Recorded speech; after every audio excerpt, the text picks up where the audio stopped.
Hello and welcome to In the Director's Chair on Guardian.co.uk. I'm Jason Solomons and I'm delighted to say that my guest on this edition of the series is the Taiwanese filmmaker Ang Lee. He is of course the director of such international successes as Crouching Tiger, Hidden Dragon, Eat, Drink, Man, Woman and of course Brokeback Mountain.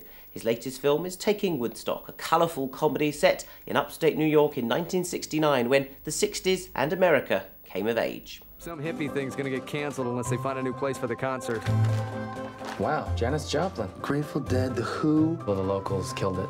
Bummer, man. Can you connect me with something called Woodstock Ventures? Hey, man. You have a permit, right? Yeah. Very cool. You say you want to use these fields here? That's why we're here. You'll have to tidy up after yourself. Of course. And welcome to the Director's Chair. Thank you so much for joining us. It's a real pleasure to meet you. pleasure. And congratulations on your new film, Taking Woodstock. What has Woodstock to do with a man who I assume in 1969 was still in Taiwan? My innocence, so to speak, and a big part of the world, I think, is a collective memory for us in terms of age of innocence. It's like an idea of utopia, I think, and where passion and sharing and niceness can be for real, even for a brief time. Woodstock is for something like a dream, far away, something we worship. At the same time, Vietnam War was going on. My hometown was a American Air Force base for the Vietnam War. So all kinds of aircraft hovering over our head. It's a mixed feeling. We need security from the good old American from Second World War, and also as a youngster, it's groovy. So it's really a mixture. But it must have been interesting for you as a director who obviously went then to America to make the great American art form, the movies. You went there to study. It's like a dream come true. A lot of times, like I come here in London, in England, making Jane Austen direct those young generation girls how to dance. That's part. It's like a dream come true. I couldn't believe I was doing it. And this one, I teach young generation how to be a hippie. I set up a hippie camp, training them. Crouching Tiger, Hidden Dragon, I went to Xinjiang, like a desert of imaginary China, and portraying the life of a band-aid. It was so romantic. It's a dream come true. But on the other hand, when I study into it, as a professional filmmaker, I found something else. Things are not always like how the mainstream told us, which is many times distortion of reality, of the truth. Because so I'm learning that too. It's the recreation of a little story in the shadow of a bigger one. I've seen the documentary of Woodstock, I got the album, I know the songs. And what I liked about your film was that you sort of avoided all of the cliches and yet created your own little world in the shadow of a big world. Was that always the idea? I think the real Woodstock is about the goer. The stage, only the documentary filmmaker actually see it very clearly. But most people, they hear, they're hiding with their friends. And of course, if you remember, you're not there. Yes, and it's not like modern festivals and modern concerts where you have the big video screens and everyone gets a good view. And the sound, the stereo is not like going out. It goes to the center. So most people don't hear what you hear in documentary. I think our idea of Woodstock in terms of music is our collective memory of the 60s music, of the time of innocence.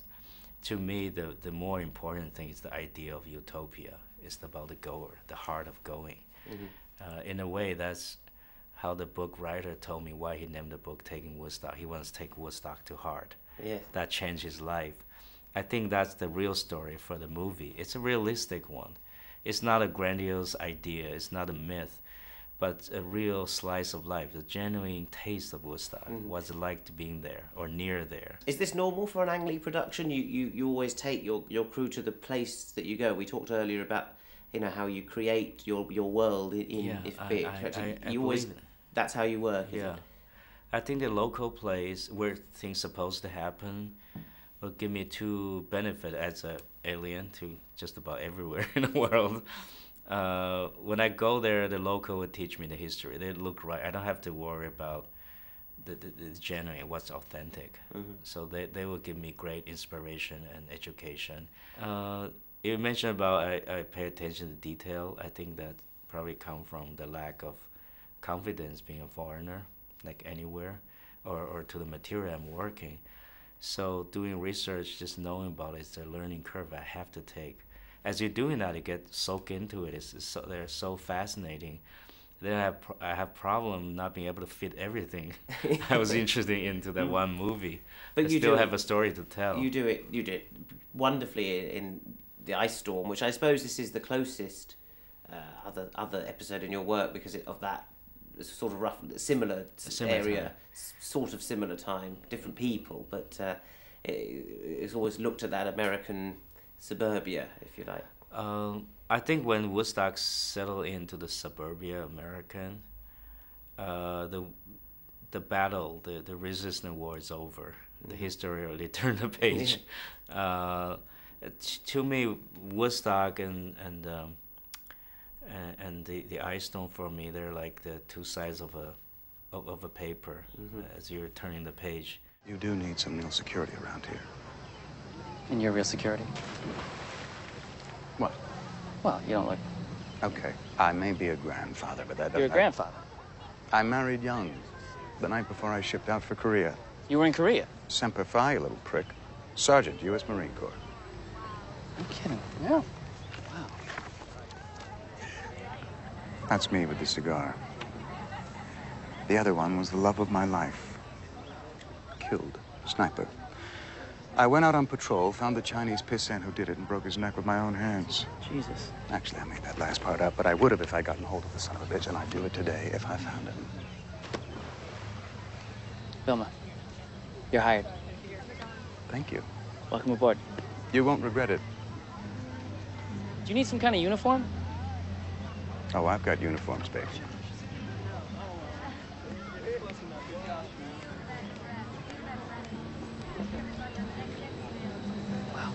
You said yourself that you're an outsider, in a way, a foreigner. Always, it seems to me, your films have a distance, sort of slightly collected, calm presence, sitting back from things. You're not particularly... But authenticity. Absolutely. In this way, outsider actually get to the authenticity easier than the insider, because you don't have preconception. Exactly. You don't assume you know, and you have to sit there and you see things. And you don't have immediate prejudice. And you don't have narcissism. Well, that's one thing your films are certainly not. I would never accuse your films of narcissism at all. We talked about pivotal. In Chinese film, I have that problem. I have to overcome. Really? Yeah, the Chinese. No, I did have my career. I did Chinese film, Absolutely. language film, half in English. So Crouching Tiger, Last Caution. It's you would the say? opposite process. You have to distance yourself from them. Or? I don't need to hear anybody. I just know what I'm talking about. But it's harder for me to see what's behind it, the subtext. One of the other things that I think a theme that unites all of your work is sexuality, be it female or quite often homosexuality. It's a theme that runs in many of your films, quite an extraordinary number of your films. What's the importance of that to you as a filmmaker? Ironically, I grew up in a kind of culture that was prohibited. Maybe that's why it's so attractive to me. I was very repressed, and in that way, I was very righteous in behavior, and very subdued in linguistic. Like, we don't have much language to talk about sexuality as I grow up. So maybe my rebellious coming of age come much later. So it finally shows up in my filmic career. I think sexuality, growing up as a Chinese person, it's something very much in the mind, like everybody in the world, but we don't have much communication. And as a dramatist, I just like that awkwardness. Whichever way I found awkwardness, I go for it, because when things are awkward, there's a conflict, there's a drama, and it's the best way to reveal humanity, because when you're grabbing the balance, something revealed that we can examine, we can see in humanity. Without embarrassment, people are in control. there's not much to gaze upon. It's all fake. So to get into the truth, embarrassment, sexuality, or repression of sexuality is something very useful for me. Yeah. Are you awkward? Would you say? Huh? Are you awkward? Would you say? When it comes to sexuality, yeah, it's awkward. That's why I like it in making a movie. In life, I just repress it. And you can deal with it. Yeah, and just deal with it with repression. Because otherwise, things will go awry. Right. I suppose that's why you're allowed to make films on these things. You can. In film, I can do anything I want, but it's sort of come to a climax in the previous movie, Last Caution. Yes, that was a very screw-up experience. There was a lot of sex in there, I have to say, and in Brokeback Mountain as well. There were two. In many ways too, in all sort of a sexual context. To put that against patriotism is a very scary idea, actually. And if I may ask, what made you want to be a filmmaker in the first place? All these stories, all these kind of things that you want to get out, if you like. I think many filmmakers would tell you the same thing, and it's true that they don't know. That's the only thing I do well. Of course, it's a positive. That's a positive reinforcements in life. When you do something well, you get encouraged. That's the thing you want to do. To me, the inclination was very clear, and that was a repression to me growing up. Because growing up in Taiwan, I wasn't even. Can't even think about being. Yes, I was going to say, who were your models? Who were your role models? Nobody. I didn't have role model until I know I'm a filmmaker. That's after 18 years of age. I didn't accept the fact that I'm a filmmaker until I did Sense Sensibility, because I actually started to make money, a good salary. Making that movie, it becomes feel like I can go out and say I'm a director. So it came that late. It was a long resistance and struggle. But I knew when I do movies or do stage work, I feel myself getting enlarged. Like I'm bigger. I feel confident. Is there one filmmaker that you would say, well, I wanted to be like him? Because you hop genres so nimbly. It's difficult to know. Maybe there's not. That's why I keep hopping.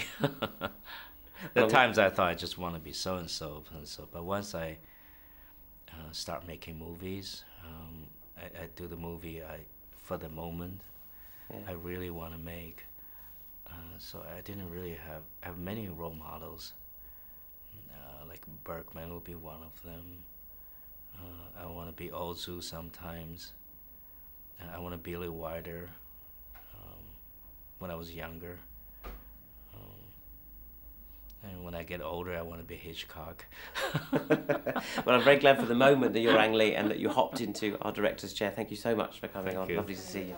Thank you. It's a pleasure.